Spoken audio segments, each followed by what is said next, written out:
Je voudrais qu'on parle de la réalité et de la fiction à propos de cette guerre d'Ukraine.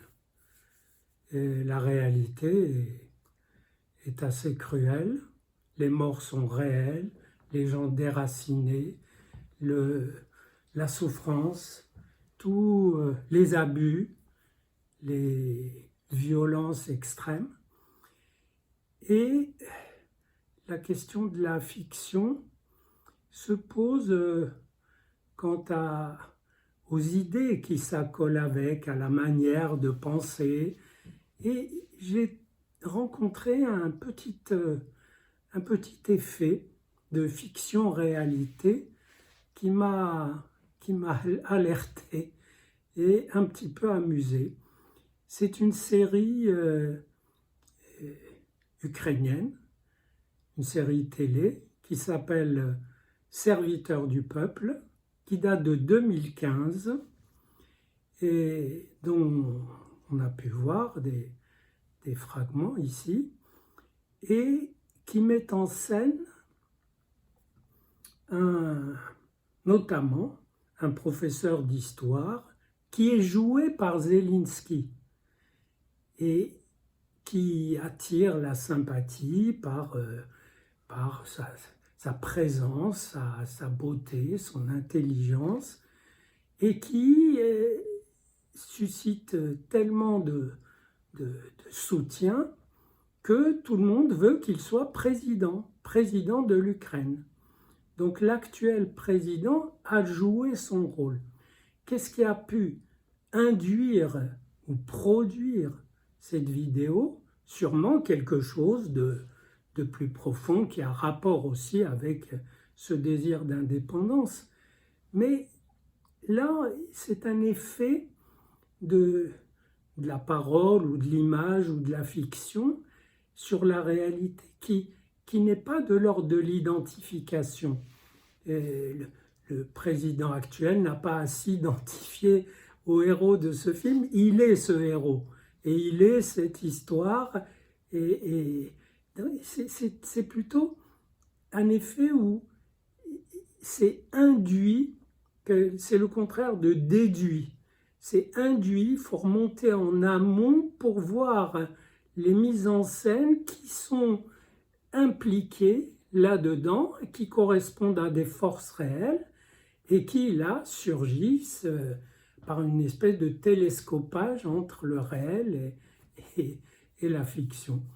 Or, c'est tout le problème, il me semble, enfin, c'est un des problèmes dans cette guerre, c'est que on a parfois, à côté de la réalité cruelle des combats, des exils, des destructions, on a l'impression que la parole sur l'événement est très, très précaire.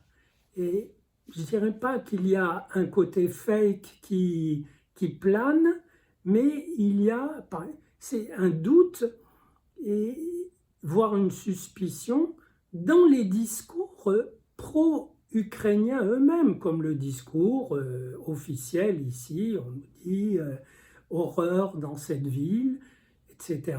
Et puis on nous montre une dame qui a trouvé sa mère ou sa grand-mère morte dans l'appartement. C'est-à-dire que les éléments qu'on nous apporte ne correspondent pas à la catastrophe que c'est ou que c'est censé être, et donc n'aident pas à penser cet entre-deux identitaire qui est pour le coup féroce entre une identité ukrainienne et qui était frère de l'identité russe, et le grand frère russe a décidé qu'elle ne sortirait pas avec d'autres si c'est une fille, et il joue la posture du grand frère, une imposture évidemment, mais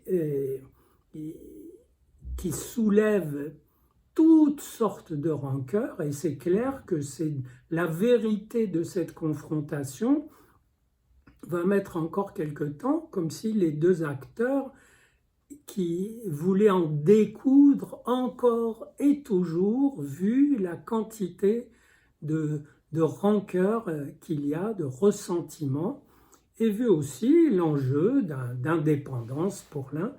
Pour l'autre, pour la Russie, l'enjeu de prestance, l'enjeu narcissique, mais aussi le faire face à de l'inconnu, parce que c'est clair que la Russie ne s'attendait pas à ce que de quelques clics branchés convenablement sur les marchés financiers, on puisse transformer son mode de vie et presque suffoquer son économie. Mais là encore, tenez, voilà un autre exemple d'information louche. On a été tendu par l'idée que Poutine a fait un ultimatum, il va couper le robinet de gaz dès le 1er avril si on ne le paye pas comme il veut. Et puis, les jours ont passé, le gaz n'a pas été coupé. Quoi? Qu'est-ce? Pas d'information. Puis on découvre en cherchant que la banque qui s'occupe du gaz là-bas n'entre pas dans le système des sanctions. Ça, on ne le sait pas. Autrement dit, réellement, c'est plus qu'une guerre de l'information, de l'intoxication, de l'image, de la belle image. C'est réellement une intrication entre fantasme et réalité, parfois entre fiction et réalité, qui laisse le tiers un petit peu interloqué. D'ailleurs, en principe, il n'y a pas de tiers, c'est noir et blanc, et ça ne semble pas pouvoir se résoudre tant que les pulsions de vie et de mort de l'un et l'autre des protagonistes ne se sont pas un petit peu apaisées.